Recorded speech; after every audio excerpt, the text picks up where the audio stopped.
to inform the nation about the ANC's political work. We do appreciate that. We don't take it as a right. The ANC convenes its National Executive Committee at a time of significant organizational and global developments. This National Executive Committee will assess progress on our renewal agenda, strengthen organizational cohesion, and prepare for the National General Council, which is a critical midterm review of the 55th Conference resolution. Now, this National Executive Committee is not special. It's a regular meeting of the National Executive Committee.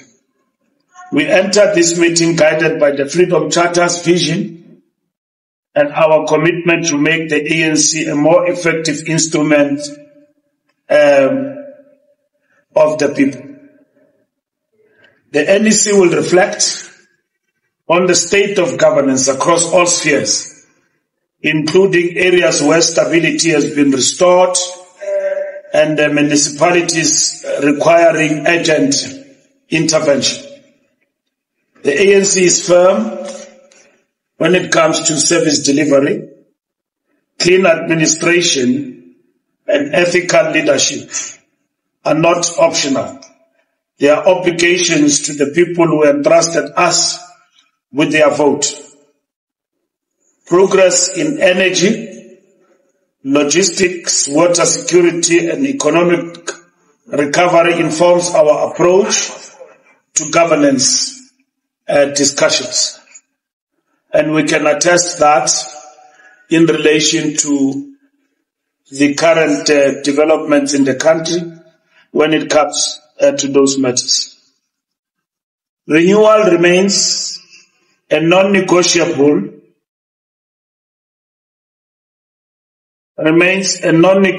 for the ANC. It is not a slogan. It is an organizational undertaking as per conference resolutions. The NEC will receive updates from the Integrity Commission, ensuring that all members, regardless of position, are held to the same ethical and constitutional standards.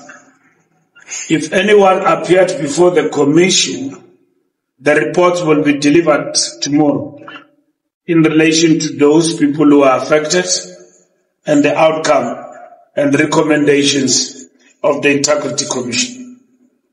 We are reaffirming the principle that leadership must lead by example and that ethical conduct is central to restoring public trust. The ANC fully supports the national dialogue as a platform to consolidate unity, deepen democratic participation, and build a shared national vision. The national dialogue is not merely a single meeting. It is a structured process to engage all sectors of society on issues of facing the nation, including the economy, safety and security, service delivery, inequality, and social cohesion. South Africa needs a renewed social compact built on openness, accountability, and collective problem solving. The ANC views the dialogue as critical,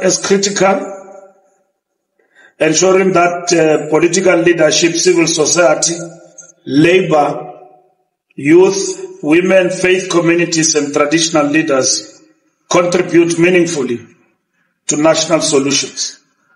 The dialogue must strengthen institutional trust, reinforce democratic norms. We view the convention not as a dialogue, but as a launching pad to the dialogue that is going to take place from the ward level upwards. And all members of society, organized and unorganized, are invited to participate in the national dialogue. The National General Council is scheduled for December and will be a platform for the movement to critically evaluate implementation of conference resolutions. Preparations are at an advanced stage. Discussion documents, organizational reports, policy updates, review mechanisms and monitoring tools are all being finalized. The NGC will also reflect on the performance of the government of national unity, economic priorities, service delivery, acceleration and progress on rebuilding the state. We expect robust, principled and disciplined debate rooted in unity, renewal and the ANC's historic mission. The ANC welcomes South Africa's strategic leadership in the G20 summit. G20 on an African soil is significant not only for South Africa, but for the African continent. South Africa enters the G20 as a respected voice of the Global South, champion on reform of global financial institutions and equitable climate transition and fairer trade and investment frameworks. We support the government's effort to secure investment, as we would have seen with the President of South Africa, President Cyril Ramaphosa, doing international tours in Asia as a whole and starting from Europe, which was widely covered but at the same time well received, and pledges of investment were made to our country.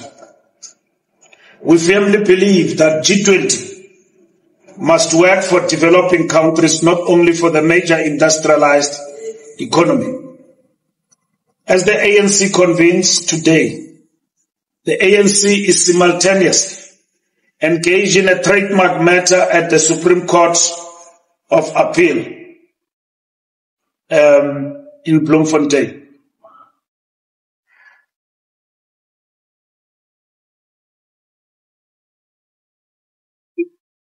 We support the ANC's defending and reclaiming its heritage as mandated by the ANC Constitution and our legal rights under South African trademark law. Our colors, symbols and emblems were born out of struggle, sacrifice and the blood of our people. They are not a fashion item or merchandise for political convenience. We will not allow any formation to appropriate, distort or monetize the ANC's heritage for opportunistic purposes, as we would have seen. This is not about political rivalry. It is about protecting the identity of the oldest liberation movement on the continent and safeguarding the integrity of the struggle symbols that belong to the people of South Africa and the African National Congress.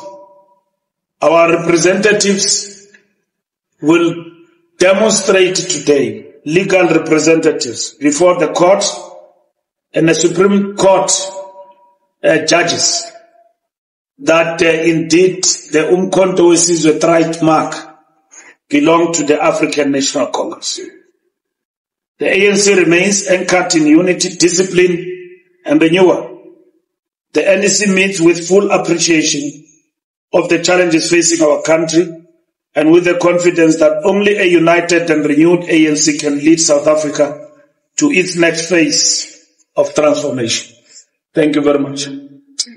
Thank you very much, Nobala.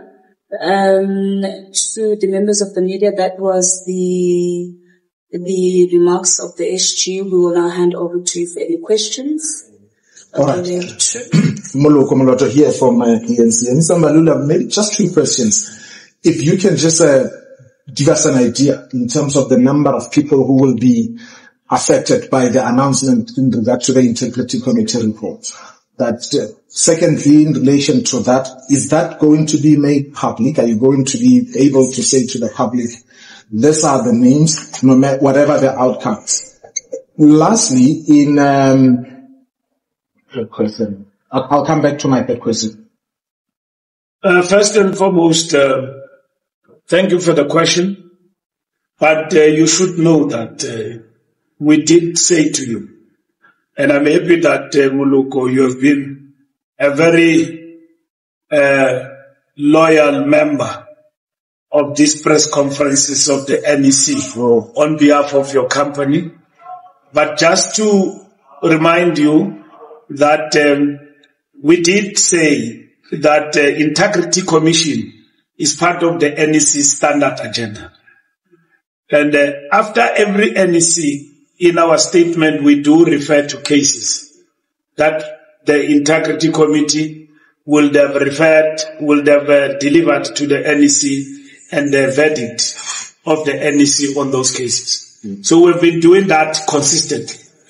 At the present moment, the only case before us is the case of the Premier of the Free State, McQueen Litzua, who voluntarily appeared before the Integrity Commission to explain herself in relation to the public vandalism she has encountered in that province in relation to her character and everything else. And she appeared before the Integrity Commission, and that report is ready. Should there be any other report from the Integrity Commission, it will be delivered here today. And then the NEC will deliberate tomorrow on Sunday on those reports and pass decisions on those matters. Okay. I just wanted to find Musi from the SABC. I wanted to find out, now that we've learned that the heads of state, not only of the US, but of China, are not going to be attending the G20. Does that diminish the importance or the standing of the G20? And this is just ahead of the meeting started. Well, in our view, it doesn't. G20 will be attended by all countries of the G20, except for the United States that have declared that none of its representatives will actually come to the G20. Countries that have,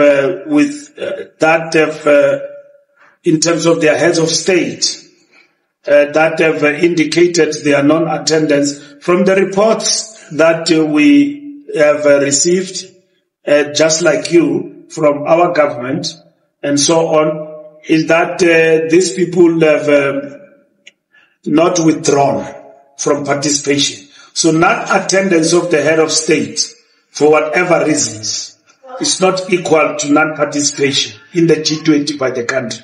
You will remember that there have been different working groups. What is strange with the American Donald Trump stand is that America were briefed, like we have been following G20, was participating in all the working groups of the G20. The only thing they did not come to is Rubio. He did not come to the opening meeting of foreign affairs ministers.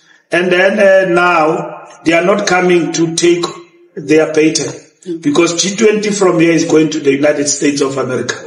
But in between that, we have been briefed that officials of the United States have been participating in the different working groups. So you may find that another head of state is not coming for whatever reason, and so on in terms of the G20, but it does not mean that the country is boycotting.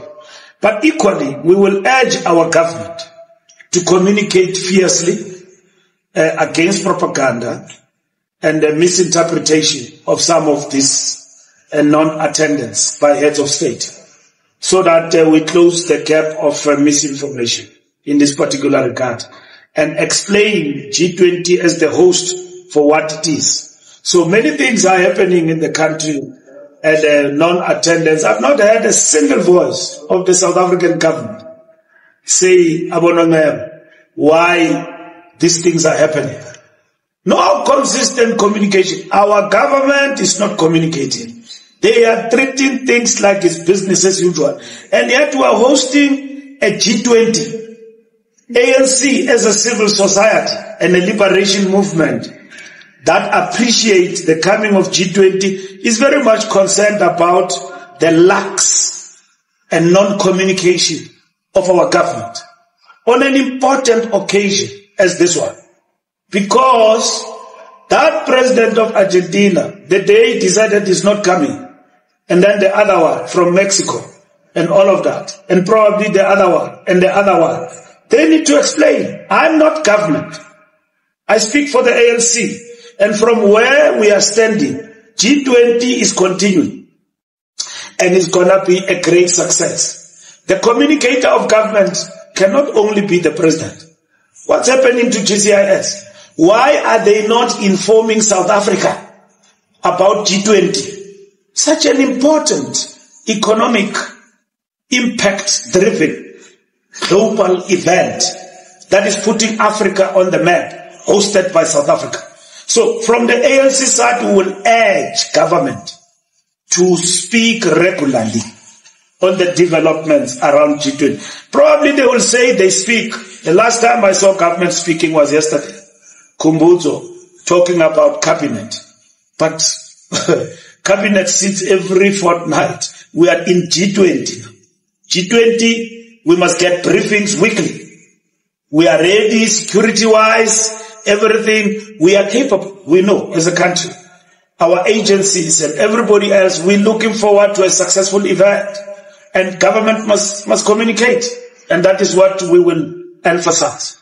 All right. Here's my last question, and I appreciate you have to go, Mr. Mbalula. In relation to the people who arrived from Palestine, and my understanding is that they were not the first group to arrive in the country. And to some extent, there are fears that we may actually just see an influx, given the fact that the state of the genocide in the country.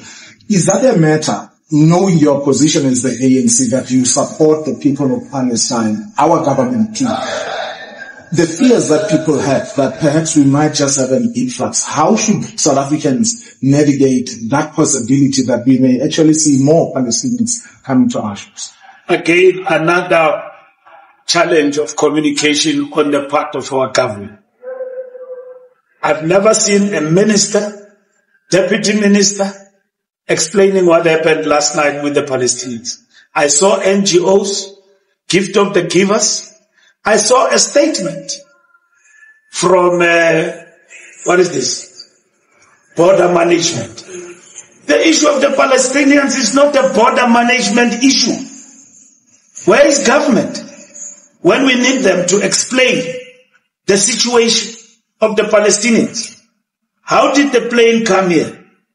How did it land? What happened? How do I explain that?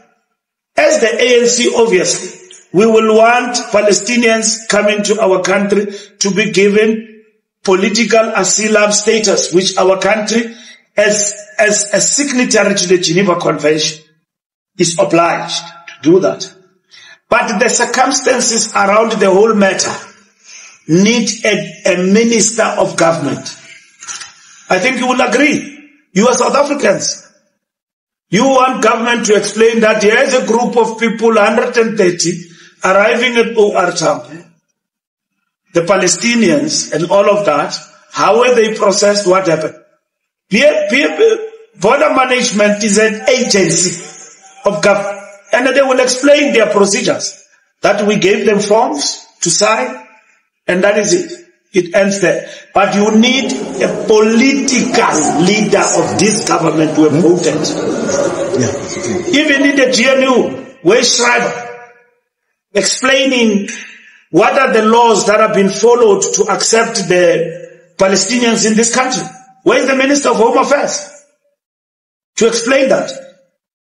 Should they be against any laws that inform the acceptance of the Palestinians in this country and all of that, we will rise as the ANC, because we expect that the Palestinians must be granted political asylum as a matter of need, which we know, all of us, the situation that the Palestinians are in Palestine.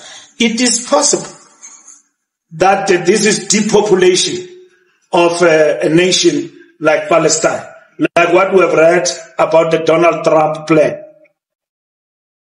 What is this?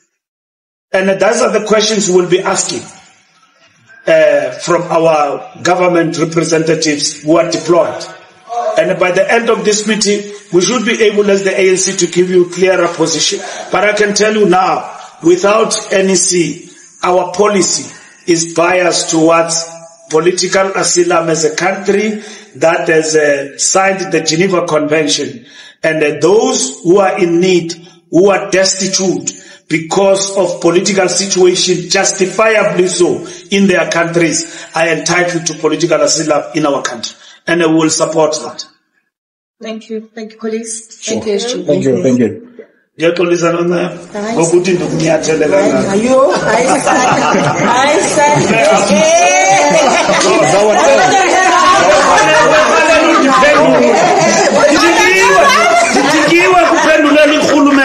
Am I wrong, guys? You were there as a media the whole night. I watched that thing till 12 o'clock. I can't